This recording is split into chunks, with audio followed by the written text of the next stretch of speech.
no siempre es fácil hacer coincidir en Murcia a tanta gente y a la vez, y hoy podemos decir, creo que podemos decir que hoy y mañana Murcia va a ser una de las capitales culturales de Europa.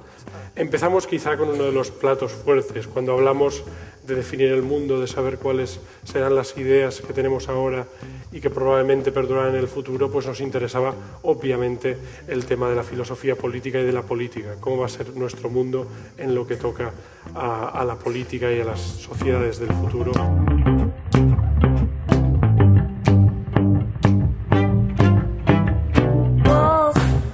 Essayez de réfléchir, c'est ce que je voudrais vous inviter à essayer de faire. Alors d'abord, la crise.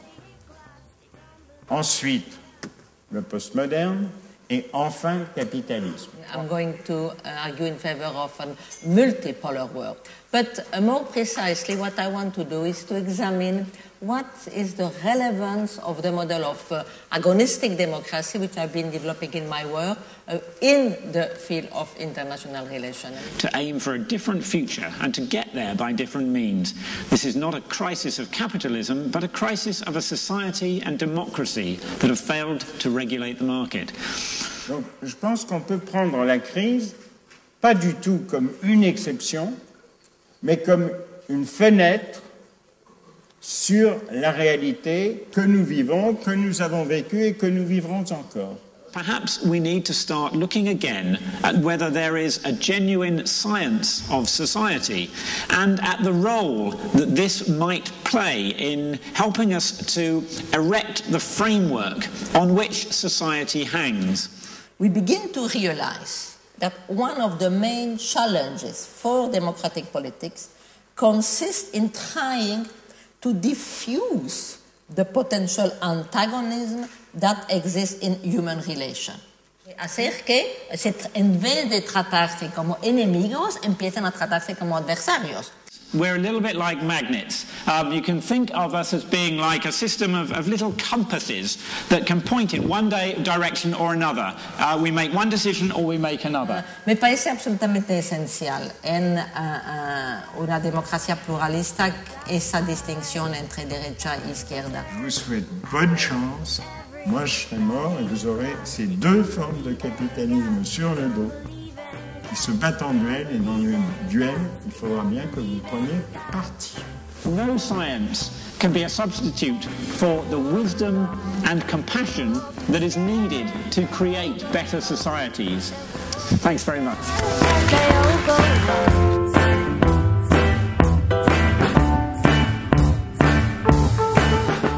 Alors, le thème de ma conférence, c'est le rapport entre la vie quotidienne, ou plus exactement la quotidienneté, l'emprise de plus en plus grande des nouvelles technologies sur cette vie quotidienne et sur cette quotidienneté. Io faccio vedere una previsione che era stata fatta non molto tempo fa, nel 1995, quindi abbastanza vicino, si parlava del futuro senza carta. Ora, in effetti, uno può osservare che anche questa previsione è fallita miseramente. Abbiamo avuto esattamente il contrario, cioè abbiamo avuto un'esplosione della carta.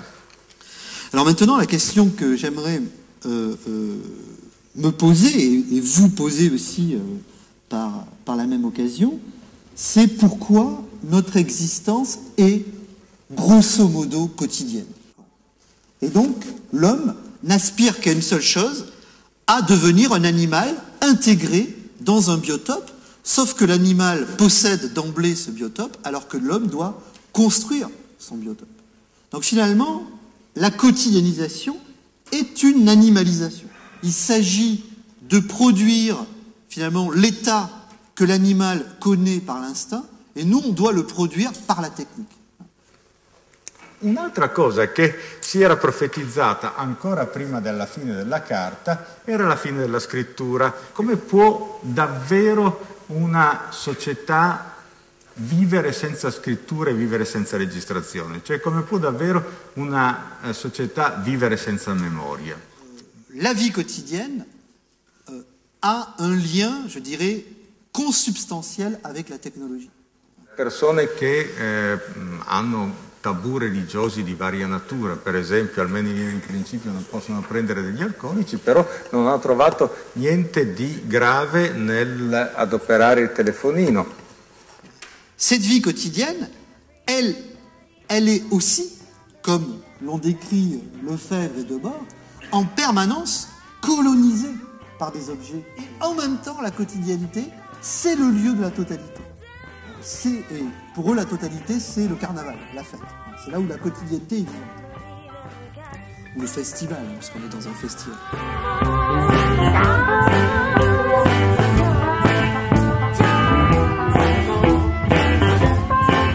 Yo estaba preguntándome qué diablos está ocurriendo en Murcia. Debe haber una agitación política, político-sexual extraordinaria que hace que estoy recibiendo invitaciones de este lugar del que no había oído apenas hablar. Y bueno, nos vamos a identificar como queer. ¿Y qué es queer? Es una oposición radical a la norma. La cuestión es que queer no es una identidad. Eso me parece absolutamente fundamental. Queer es una posición crítica, una mirada crítica con respecto a los procesos a través de los que se construyen todas las identidades. Pour ma part, je propose donc cette contre-histoire de la philosophie. Et dans cette contre-allée, dans cette contre-histoire de la philosophie, eh bien vous avez des noms considérables. Les cyniques, les cyrénaïques, les sensualistes, les hédonistes, les voluptueux, les matérialistes, puisque ma proposition est hédoniste, et je propose une éthique hédoniste, une esthétique hédoniste, une politique hédoniste, une bioéthique hédoniste. Alors, une morale hédoniste. Chamfort dit « Jouis et fais jouir, sans faire de mal ni à toi ni à personne, voilà toute morale ». L'idea che per noi è stata di creare l'idea è nata di creare addirittura un primo partito intermediterraneo che si chiamava Love Difference, amare le differenze, amar la differenzias, aimer les différences. Poi non so parlare arabo io, ma vorrei dire che in tutte le lingue si deve usare questa parola di amare le differenze. La noción de género es una noción de control absolutamente biopolítico, que es una noción médico-técnica y no se le ha inventado el feminismo. Dejemos las cosas claras desde el principio. Cette idée que le destin du désir, ce serait le mariage, l'enfantement, la procréation et la cohabitation, c'est une catastrophe. Donc il me semble qu'il faut déchristianiser la sexualité, déchristianiser les corps, déchristianiser l'éros et faire de telle sorte que l'éros devienne simple, facile, léger, ludique et joyeux. Desde mi punto de vista hay un empobrecimiento radical de la cultura pornográfica. La cultura pornográfica de los años 70 es extraordinaria. Je pense que les artistes voient plus loin, voient mieux, voient plus vite que les autres et que pour les philosophes qui courent le plus vite, ils arrivent très vite derrière l'artiste. Noi abbiamo messo di nuovo l'arte chiaramente al centro di una trasformazione sociale responsabile. Questa è l'idea di fondo. Io penso che l'arte e la cultura debbano essere il fondamento, la linfa di fondo di una politica che può vedere poi i paesi del Mediterraneo uniti. Je pense que si nous voulons faire l'éloge de la philosophie, il faut que nous puissions dire que la philosophie c'est aussi une spiritualité. Ça suppose aussi la construction de rituels et il faut ne pas laisser le monopole de la spiritualité aux religieux. Hay veces que incluso doy una conferencia y a mí se me olvida si ese día tengo bigote o no. Y hay gente que me dice, no, es que usted cuando se pone el bigote... Vous m'invitez avec plein d'amitié pour vous dire qu'effectivement il y a ces idées, qu'elles existent, qu'on peut les défendre, qu'on peut les partager et qu'il y a de bonnes raisons d'être optimiste. Voilà, je vous remercie. Me gustaría deciros, ya que es la última sesión, que esto que veis aquí es solo una parte de voces, que hay mucha gente del festival que hace posible que estemos aquí hablando, desde la gente que nos trae en coche, desde los técnicos, desde los traductores que están ahí metidos como si fuesen, hola, nos están saludando ahora mismo, y que esto es un trabajo conjunto, y yo pediría a los técnicos, que son una gente cojonuda y que nos han ayudado mucho y que hacen que los filósofos, pues como comprobáis, pues estén muy a gusto y que esta, y se lo digo a Michel y se lo digo a todos, sea su casa, y por tanto pido también un aplauso para ellos y hasta el año que viene. Muchas gracias.